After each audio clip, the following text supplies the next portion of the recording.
आज हम एक्सप्लेन करने वाले हैं हालिमाई मूवी के रैंप को, इसलिए आप वीडियो को लाइक कर दीजिए। हम चलिए कहानी शुरू करते हैं। तो मूवी की स्टार्टिंग में हमें एक कॉलेज का सीन दिखाया जाता है, जहां वर्मा सर नाम के टीचर एक बंडल आंसर शीट लेकर अपने कैबिन में आते हैं। उस दिन सप्लीमेंट्री एग्जाम होता है, तो वर्मा के साथ वाले सर सोचते हैं कि शायद बहुत सारे बच्चे फेल हुए होंगे, इसलिए इतना बड़ा बंडल है। लेकिन पता चलता है कि वो पूरा बंडल सिर्फ एक ही लड़के की आंसर शीट है। इस वजह से दोनों को बहुत ज्यादा क्यूरियोसिटी होती है कि उस स्टूडेंट ने आखिर लिखा क्या है, और वो उसे पढ़ने लगते हैं। शुरुआत में उस लड़के ने लिखा होता है कि मुझे इस एग्जाम में पास होना ही है, लेकिन मुझे पता है कि मैंने जो लिखा है उसके लिए मुझे एक भी नंबर नहीं मिलेगा। अगर आपने मुझे फेल किया तो मैं डेथ नोट में आपका नाम लिखकर आत्महत्या कर लूंगा। ये देखकर वर्मा सर चौंक जाते हैं। वो सोचते हैं कि आगे पढ़ने का कोई फायदा नहीं है, लेकिन उसे पास करना है या फिर फेल, यह तय करने के लिए आगे पढ़ना ही पड़ेगा। ये सोचकर वो आगे पढ़ने लगते हैं। उसमें इस फिल्म के हीरो कुमार की पूरी कहानी लिखी होती है। जैसे जैसे वे पढ़ते हैं हमें कुमार की कहानी दिखाई जाती है, और यहाँ से सीन पास्ट में जाता है, जहाँ हमें पता चलता है कि कुमार के पिता कृष्णा एक अमीर आदमी हैं। वो कुमार को घूमने के लिए एक कार दिलाते हैं, लेकिन कुमार उस कार को लेकर स्लम एरिया में घूमता रहता है। फिर जब कृष्णा कुमार को पैसे देते हैं कि अच्छे पब में जाकर ड्रिंक करो, लेकिन कुमार तो पक्के लोकल बार में जाता है और वहीं पर एंजॉय करता है। कुमार अभी से ऐसा नहीं है, बल्कि वो तो बचपन से ही ऐसा है। अगर उसके पापा 56 भोग दे दे तो वो सिर्फ अचार खाकर अपनी जिंदगी गुजार देता है। उसे पैसों से ज्यादा रियल लाइफ एक्सपीरियंस में मजा आता है। साथ ही उसे लगता है कि पढ़ाई तो कमाने के लिए होती है, और उसके पापा के पास तो वैसे ही बहुत ज्यादा पैसा है, इसलिए कुमार अपनी पढ़ाई भी छोड़ देता है। फिर हम देखते हैं कि कुमार इतना सब कुछ करता है, फिर भी कृष्णा बस एक ही बात कहते रहते हैं कि अगर उसकी माँ जिंदा होती तो कुमार ये सब नहीं करता। फिर कुमार सुधर जाए, इसलिए वो एक पुजारी को बुलाते हैं। पुजारी कहते हैं कि ये जगह उसे सूट नहीं कर रही, इसे कहीं और भेज दो, पक्का ये बदल जाएगा। तब कृष्णा भी यही सोच रहे होते हैं। जिसके बाद कृष्णा कुमार को केरल में रहने वाले अपने साले के घर भेजना चाहते हैं, लेकिन कुमार कहता है कि नहीं, मैं तो यहाँ पढ़ता हूँ ना, इसलिए मैं कहीं नहीं जाऊंगा। इस पर कृष्णा कहते हैं कि अगर तुम एमसेट एग्जाम क्लियर कर लोगे तो तुम्हें कहीं नहीं जाना पड़ेगा। कुमार कहता है कि ठीक है, वो मैं कर लूंगा। जिसके बाद वो एग्जाम के लिए पढ़ने बैठता है, लेकिन उसका उसमें मन नहीं लगता, और फिर वो बोर होकर दारू पीने लगता है। फिर अगले दिन जब वो उठता है तो पता चलता है कि एग्जाम तो खत्म हो चुका है, इसलिए कृष्णा कहते हैं कि कुमार केरल जाने की तैयारी कर लो। तब कुमार शर्त रखता है कि अगर मेरा दोस्त अनन्या भी मेरे साथ आएगा तभी मैं जाऊंगा। तो कृष्णा भी इसके लिए मान जाते हैं। इस तरफ कुमार अनन्या को पार्टी के बहाने एक बार में बुलाता है। फिर अनन्या जब बार में आता है तो पता चलता है कि कुमार तो खुद नहीं आया है। तब अनन्या कुमार को कॉल करता है, तो कुमार कहता है कि ठीक है, मैं आता हूँ, और वहाँ आकर ये दोनों बियर ऑर्डर करते हैं। उसी वक्त अनन्या के पिता उसे कॉल करते हैं, तो अनन्या झूठ कहता है कि मैं तो रिजल्ट के लिए मंदिर आया हूँ, लेकिन अनन्या के पिता तो उसी बार में थे, जो गुस्से में आकर वो बॉटल उठाकर अनन्या के सर पे फोड़ देते हैं। तब हमें पता चलता है कि असल में ये सारा प्लान कुमार का है। उसे लगता है कि इससे अनन्या उसके साथ नहीं आएगा तो कुमार भी केरल जाने से बच जाएगा। ये बात जब कृष्णा को पता चलती है तो वो फिर से पुजारी को बुलाकर कुमार को समझाने की कोशिश करते हैं, लेकिन कुमार तो पुजारी का दिमाग खराब करके उन्हें वहाँ से भगा देता है। उसी वक्त अनन्या को लेकर उसके पापा कृष्णा के पास आते हैं, और वो कहते हैं कि कुमार की वजह से ही मेरा बेटा अनन्या बिगड़ रहा है, और वो कुमार को खूब सुनाते हैं। इस पर कृष्णा कहता है कि अनन्या को भी कुमार के साथ भेज दो, मैंने दोनों के लिए केरल में डोनेशन भर कर सीट ले ली है। ये सुनकर अनन्या के पापा खुश होकर मान जाते हैं। अब कुमार के पास कोई और रास्ता नहीं बचता, उसे अनन्या के साथ केरल जाना ही पड़ता है, और इनका एडमिशन पहले ही हो चुका था। फिर भी ये दोनों कॉलेज बंक करके अपने दोस्त जैमी के साथ केरल घूमने लगते हैं। फिर ऐसे ही एक रात को जैमी, अनन्या और कुमार दारू पी रहे होते हैं। तब कुमार नोटिस करता है कि जैमी उदास है। वो पूछता है क्या हुआ। जैमी बताता है कि मैं किसी गैंग के साथ दारू लेने गया था तो मेरा झगड़ा हो गया और उन लोगों ने मुझे बहुत मारा। ये बात जानकर कुमार जैमी के साथ उस बार में जाता है। तब जैमी उसे गैंग दिखाता है, तो कुमार यहाँ दारू पीकर उस बार में लड़ाई करने लगता है। ये देखकर तो ऑनर भी लड़ने आता है, और जब अनन्या और जैमी ऑनर से बात कर रहे होते हैं तो कुमार वहाँ बची कोई दारू उठाकर भाग जाता है। फिर बाहर आता है उसे सांस लेने में तकलीफ होने लगती है। तभी उसी रास्ते में कुछ लेडीज मोमबत्ती लेकर जा रही होती हैं। उनमें से एक लड़की मर्सी भी होती है। मर्सी की साड़ी थोड़ी फिसल गई थी, इसलिए वो उसी को ठीक करने साइड में आती है, और वहीं पर कुमार को सांस लेने में दिक्कत हो रही थी, इसलिए वो तड़प रहा था। मर्सी को समझ नहीं आता कि वो क्या करे, इसलिए वो कुमार को माउथ टू माउथ सीपीआर देती है। उसके बाद वो कुमार को हॉस्पिटल में भर्ती कराती है। फिर कुमार तो ठीक हो जाता है, लेकिन अब उसे मर्सी से प्यार हो गया था। कुमार को देखने उसके पापा आते हैं, तो डॉक्टर बताते हैं कि कुमार ने पी पी कर अब तक 3 बाल्टी उल्टी कर दी है। इस पर कृष्णा फिर से वही कहते हैं कि अगर इसकी माँ जिंदा होती तो ये सब नहीं करता, और वो कुमार को समझाने की कोशिश करते हैं, लेकिन वो सुनता नहीं। वो कहते हैं कि कॉलेज ठीक से जाओ और मन लगाकर पढ़ाई करो, लेकिन कुमार कहता है कि आप वापस हैदराबाद हैदराबाद चले जाओ, हम कॉलेज चले जाएंगे। तो कृष्णा वापस चला जाता है। फिर अगले दिन कुमार अनन्या के साथ पहली बार कॉलेज आता है और वो वहाँ देखता है कि उनकी क्लास में ही मर्सी है। कुमार मर्सी को देखकर उससे बात करता है। तब ये दोनों क्लास में ही बात कर रहे थे। ये देखकर प्रोफेसर मर्सी को बाहर निकाल देते हैं। तब उसके चक्कर में कुमार भी बाहर आ जाता है। फिर दोनों कॉरिडोर में खड़े होकर बात करने लगते हैं। वहाँ कुमार मर्सी को प्रपोज करता है और कहता है कि अगर तुम्हें मैं पसंद हूँ तो कल रात बचाने के लिए जैसे तुमने किस दी थी ना, वैसे ही मुझे किस कर देना। ये कहकर वो वहाँ से चला जाता है। उसी वक्त वहाँ मर्सी की दोस्त प्रिया आती है और वो कुमार से कहती है कि मर्सी को एक प्रॉब्लम है, उसे तुम हैंडल नहीं कर पाओगे, इसलिए उसके पीछे मत पड़ो। फिर भी कुमार कहता है कि उसे जो भी प्रॉब्लम है मैं उसे देख लूंगा। जिसके बाद यहाँ से कुमार मर्सी के पीछे घूमना शुरू कर देता है। मर्सी जहाँ भी जाती है कुमार वहाँ आता जाता रहता है, लेकिन वो उसे प्रपोज नहीं करता। इसी तरह से एक दिन मर्सी और कुमार कॉफी शॉप में जाते हैं। वहाँ मर्सी कैपेचिनो ऑर्डर करती है और पूछती है कि कितनी देर लगेगी। वेटर कहता है 15 मिनट। तो मर्सी स्टॉप वॉच ऑन कर देती है। अब कॉफी लाने में 10 सेकंड की देरी होती है। बस इतने में ही वो कॉफी फेंक कर चली जाती है, जो देख कुमार भी हैरान था। फिर कुमार घर आता है और यहाँ तो उसके पिता आए हुए थे। कुमार अपने पापा से कहता है कि वो मर्सी से प्यार करता है। तब कृष्णा कहता है कि तू प्यार करता है, ये कोई बड़ी बात नहीं है। अगर वो लड़की तुझसे प्यार करती है तो बता, मैं तेरी शादी करवा दूंगा। यही सारी बातें करके वो कुमार से मिलते हैं और फिर वापस हैदराबाद आ जाते हैं। फिर यहाँ कुमार का मामा कुमार के साथ बात करते हुए अपनी लव स्टोरी सुनाता है। कुमार के मामा जब अपने पिता के साथ जा रहे थे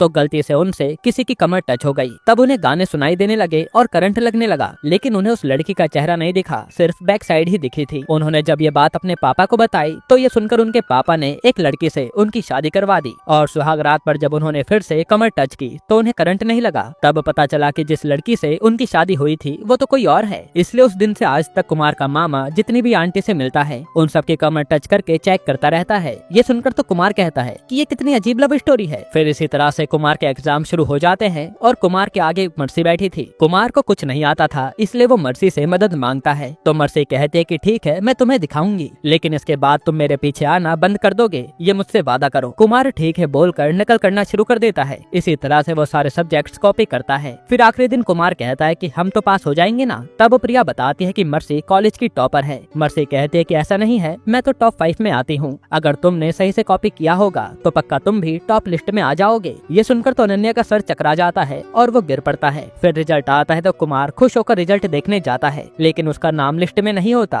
और इसमें तो मर्सी का नाम भी नहीं था। तब अनन्या बताता है कि तुम दोनों पास ही नहीं हुए हो। इस तरफ मर्सी भी ये जानकर रो रही थी और कुमार उसके पास आकर उसे डांट रहा होता है। उसी वक्त दोनों को एचओडी ऑफिस बुलाते हैं और वहाँ एचओडी के हाथ में दोनों के पेपर्स थे। तब हमें पता चलता है कि कुमार ने सिर्फ जवाब ही कॉपी नहीं किए, बल्कि मर्सी ने जहाँ जहाँ काटा पीटी की थी। तो कुमार ने ये सोचा कि ये कोई नया फॉर्मूला होगा और उसने बिल्कुल वो भी कॉपी कर लिया। ये देखकर एचओडी कुमार को डांट रहे थे। फिर वो कृष्णा को भी ऑफिस बुलाकर उनके सामने कुमार को डांटते हैं। वहाँ भी कृष्णा कहते हैं कि सर, अगर कुमार की माँ जिंदा होती ना तो वो ये कॉपी वगैरह नहीं करता। जिसके बाद कृष्णा वापस चले जाते हैं। अब यहाँ से सीन कट होता है और अगले दिन से कॉलेज में ओणम का फेस्टिवल था, तो यहाँ सब साड़ी शर्ट और लुंगी पहनकर आए होते हैं। इसके बाद अनन्या कुमार के पास आकर बताता है कि सीनियर्स ने मर्सी की कमर टच करके उससे बदतमीजी की है। ये सुनते कुमार का पारा चढ़ जाता है और वो मर्सी को लेकर सीनियर्स के अड्डे पर जाता है। फिर वो मर्सी के हाथ में दारू की बोतल देकर प्रिया और अनन्या को भी बाहर रोक कर अकेला अंदर जाता है, पर यहाँ सब मिलकर कुमार को बहुत मारते हैं। फिर कुमार बाहर आता है और वो जो बोतल उसने मर्सी को दी थी उसे वॉशरूम में लेकर जाता है और फिर दारू पीकर वापस आता है। इसके बाद वो फिर मर्सी को लेकर अंदर जाता है और वहाँ उन सीनियर्स को खूब मारता है, क्योंकि दारू पीकर उसमें हिम्मत आ गई थी। जिसके बाद वो सारे सीनियर से मर्सी को सॉरी बुलवाता है। इससे मर्सी इम्प्रेस हो जाती है और कुमार का प्रपोजल एक्सेप्ट करके उसको लिप पर किस करती है। इसके बाद इनकी लव स्टोरी शुरू हो गई थी, जिसके कुछ ही दिनों में कुमार का मामा और कृष्णा मर्सी के घर जाते हैं और मर्सी अपने चाचा के साथ रहती थी। तब यहाँ थोड़ी बात होने पर मर्सी के अंकल शादी के लिए मान जाते हैं, लेकिन वो बताने ही वाले होते हैं कि मर्सी के साथ एक प्रॉब्लम है। इतने में मर्सी के अंकल डैनियल की पत्नी उन्हें किचन में बुलाकर कहती है कि अगर वो बात तुमने बता दी तो इसकी शादी कैंसिल हो जाएगी, इसलिए तुम उसे मत बताओ। तो डैनियल भी ठीक है कहकर प्रॉब्लम नहीं बताते और शादी के लिए मान जाते हैं। अब सब कुछ बढ़िया चल रहा होता है तो एक दिन कुमार अपने दोस्तों के साथ घर में पार्टी कर रहा था। मर्सी उसे कॉल करके कहती है कि कल मुझे तुमसे कुछ कहना है, कॉफी शॉप में 11 बजे आ जाना। कुमार कहता है कि ठीक है, प्रॉमिस में आ जाऊंगा। फिर मर्सी हर आधे घंटे में कुमार को कॉल करके पूछती है कि अगर तुमसे नहीं होगा तो अभी बता दो। कुमार कहता है कि टेंशन मत लो, मैं पक्का 11 बजे आ जाऊंगा। फिर सुबह मर्सी उस कॉफी शॉप को 2 घंटे के लिए किराए पर लेती है और 10:30 बजे ही वहाँ पहुँच जाती है। फिर 10:50 हो जाते हैं पर कुमार नहीं आता। इस पर मर्सी नर्वस होने लगती है और कॉल भी करती है तो फोन स्विच ऑफ आ रहा था। फिर 11:05 हो जाते हैं, कुमार नहीं आता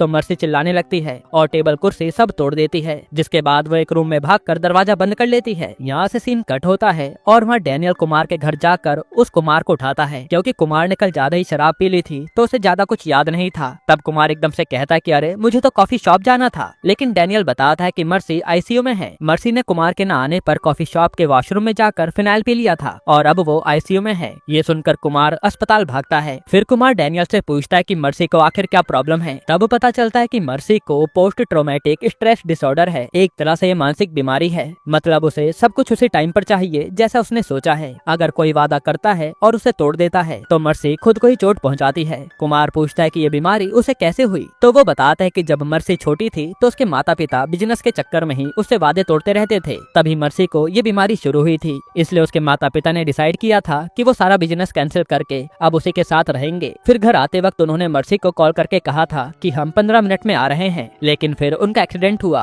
और उनकी मौत हो गई। जब उनकी लाश घर पर आई तो मर्सी ने यह कहकर उनकी लाश देखने से ही मना कर दिया कि उन्होंने अपना वादा तोड़ा है। तब से डैनियल ही मर्सी को बहुत देखभाल से पाल रहा था। इस वजह से मर्सी का कोई दोस्त नहीं बनता, सिर्फ प्रिया ही उसकी दोस्त है। अगर कोई भी मर्सी से वादा करके तोड़ता है तो प्रिया ये बात डैनियल को बता देती है और डैनियल उन सब पर केस कर देता है। इसके बाद डैनियल कहता है कि अगर मर्सी ठीक नहीं हुई तो मैं कुमार पर भी केस कर दूंगा, जो सुनकर कुमार घबरा जाता है। इतने में मर्सी को होश आता है तो कुमार को वो बुलाती है। कुमार सोचता है कि मर्सी को हैंडल करना बहुत मुश्किल है, इसलिए मुझे ब्रेकअप कर लेना चाहिए। वो उसके रूम में जाता है तो मर्सी पूछती है कि तुम कॉफी शॉप में क्यों नहीं आए। तब कुमार को कुछ समझ नहीं आता कि वो क्या बोले, इसलिए वो झूठ बोलकर बात को मैनेज कर लेता है। और मर्सी का बर्ताव देखकर कुमार समझ नहीं पा रहा था कि उसे क्या कहना चाहिए। फिर रूम से बाहर आने के बाद वो हिम्मत जुटाता है कि मुझे ब्रेकअप कर ही लेना चाहिए, और वो वापस जाकर सीधे ब्रेकअप बोल देता है। ये सुनकर तो मर्सी वहीं हर चीज को तोड़ने लगती है। ये देखकर कुमार डर जाता है और कहता है कि अरे मैं तो मजाक कर रहा था। फिर वो उसे किस करता है और बात को संभाल लेता है, जिसके बाद कुमार को समझ आ जाता है कि उसके साथ ब्रेकअप करना बहुत मुश्किल है। यहाँ से शुरू होती है कुमार की असली मुसीबत। वो मर्सी को किए हर वादे को निभाने की पूरी कोशिश करता रहता है। इसी बीच उसने नशे में मर्सी से वादा भी किया था कि वो सप्लीमेंट्री एग्जाम में पास हो जाएगा। ये बात वो खुद भी भूल जाता है, जिसके बाद वो हर तरह से परेशान होने लगता है।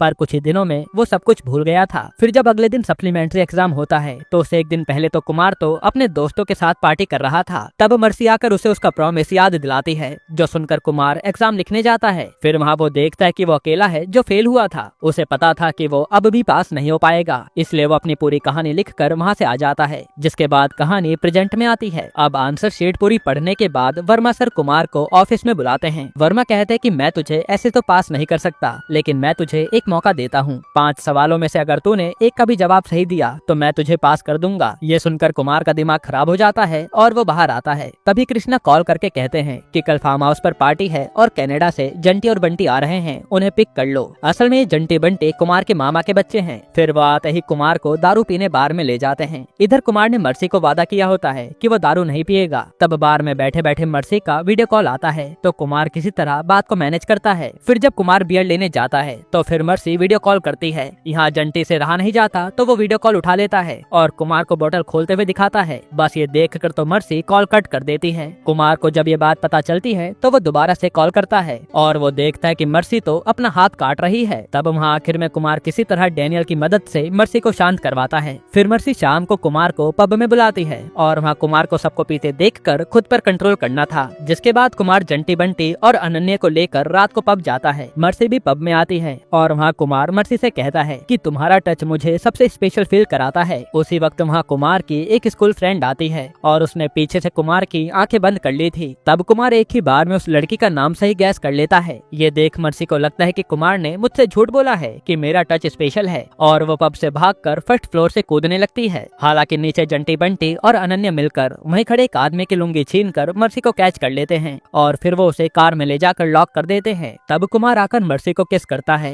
और बात को संभाल लेता है। यानी ये प्रॉब्लम तो दिन ब दिन बढ़ती जा रही थी। फिर अगले दिन फार्म हाउस पर पार्टी होती है और वहाँ मर्सी का इलाज करने वाले डॉक्टर की फैमिली भी आती है। वहीं कुमार का मामा डॉक्टर की पत्नी की कमर पर टच करता है तो उन्हें एकदम से करंट लगता है, यानी यही उसकी लवर है। इसलिए वो अपनी पत्नी को तलाक देकर डॉक्टर और उसकी पत्नी का तलाक करवाकर खुद डॉक्टर की पत्नी से शादी करने का प्लान बनाने लगते हैं। तब ये बात डॉक्टर को पता चलती है तो डॉक्टर कुमार के मामा को बहुत अच्छे से समझाते हैं और काफी लंबा चौड़ा भाषण देते हैं, जो सुनकर राजकुमार के मामा की आंखें खुल जाती हैं और वो सोचते हैं कि मैं अच्छा इंसान बन जाऊंगा और ऐसी हरकतें अब नहीं करूंगा। इस तरफ कुमार शादी कैंसिल करने का प्लान बना रहा होता है और वो अपने मामा को कहता है कि तुम ही कुछ करो, लेकिन मामा कहता है कि मर्सी अच्छी लड़की है, मैं शादी कैंसिल नहीं करूंगा। तब कुमार उन्हें मर्सी की सच्चाई समझाने के लिए कहता है कि तुम खुद ही एक बार देख लो ना, ऐसा करो वहाँ जाकर मर्सी से कहो कि 10 मिनट में तैयार हो जाए, हमें शॉपिंग पर चलना है। तब कुमार के मामा वैसा ही करते हैं। फिर 10 मिनट होते ही कुमार अपने मामा से कहता है कि जाकर कहो प्लान कैंसिल हो गया। तो कुमार के मामा जाकर यही कहते हैं। ये सुनकर तो मर्सी चाकू उठाकर कुमार के मामा के ही चीरा मार देती है और इससे कुमार के मामा को समझ आ जाता है कि आखिर प्रॉब्लम क्या है। फिर अगले दिन कुमार जाकर फिर से एग्जाम लिखता है तो वो एक सवाल का जवाब देकर उसमें पास भी हो जाता है, लेकिन मर्सी को टेस्ट करने के लिए वो लैब में आकर उससे कहता है कि मैं तो फेल हो गया। ये सुनकर मर्सी फिर से चिल्लाने लगती है। तब कुमार कहता है कि अरे मैं तो पास हो गया, मजाक कर रहा था। इससे मर्सी शांत होती है, जिसके बाद कुमार को कंफर्म हो जाता है कि वो मर्सी के साथ अब नहीं रह सकता, इसलिए वो रात को बैठकर दारू पी रहा होता है।